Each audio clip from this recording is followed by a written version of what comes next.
శ్రీరంగంలో పరాశర భట్టర్ అని ఒక గొప్ప ఆచార్యులు ఉన్నారనమాట. వారు ఒక రాజుగారు అక్కడ ఒక కన్స్ట్రక్షన్ చేస్తూ ఉంటే ఒక గొప్ప మహాభక్తుల యొక్క ఇల్లుని తీసేయాలి ఆ కన్స్ట్రక్షన్ చేయాలంటే. పరాశర భట్టర్ వారు అంటారు, లేదయ్యా ఆయన చాలా పెద్ద మంచి భక్తులు, వారి యొక్క గృహాన్ని ఎందుకు మనం ఇచ్చేయాలి, మీరు పక్క నుంచి కట్టండి, మీరు ఏం కట్టాలి అని అంటే ఈయన వినరు, కూడా కట్టేస్తారనమాట. కట్టేసినప్పుడు ఈయనకు బాధ వేస్తుంది. ఏమని, అయ్యో ఇంత గొప్ప భక్తుల ఇది చేశారే, ఈయన చెప్పిన మాట కూడా వినలేదే అని వీరు శ్రీరంగం నుంచి తిరుకోస్టియూర్ అనే ఒక ప్లేస్కి వెళ్ళిపోతారనమాట. వెళ్ళిపోతారు, అక్కడ ఉండటం ప్రారంభం చేస్తారు. ఒకరోజు ఈ రాజుగారు చనిపోతారు. చనిపోయినప్పుడు అందరు వెళ్ళి వీరికి న్యూస్ చెప్తారు, అయ్యా ఎవరైతే అపరాధం చేస్తారో ఆ రాజుగారు చనిపోయారు, మీరు మళ్ళీ తిరిగి వచ్చేసేయండి శ్రీరంగానికి అని చెప్తారు.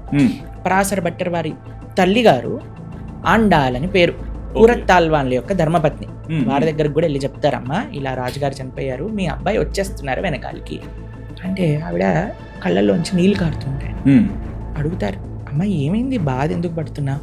అయ్యో ఒక్కసారైనా పరాశర భట్టర్ వారి పట్ల చేసిన అపరాధానికి క్షమాపణ అడుగుంటే బాగుండేది కదా, క్షమాపణ అడగకుండా ఈయన పోయాడు, ఎంత దుస్థితి కలుగుతుందో ఆ జీవుడికి ఆలోచించి నేను బాధపడుతున్నాను.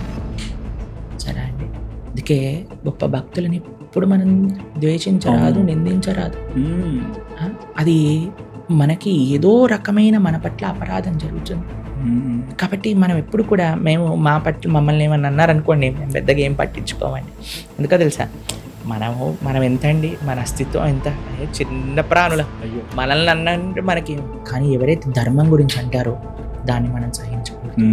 ఎవరైతే సనాతన ధర్మం గురించి, పూర్వాచార్యుల గురించి ఎలా డిస్రెస్పెక్ట్ఫుల్గా మాట్లాడితే, తత్వం చెప్తున్నారు, వారికి ఉండే అభిప్రాయాన్ని చెప్తున్నారంటే వేరే విషయం, డిస్రెస్పెక్ట్ఫుల్గా మాట్లాడుతున్నారు.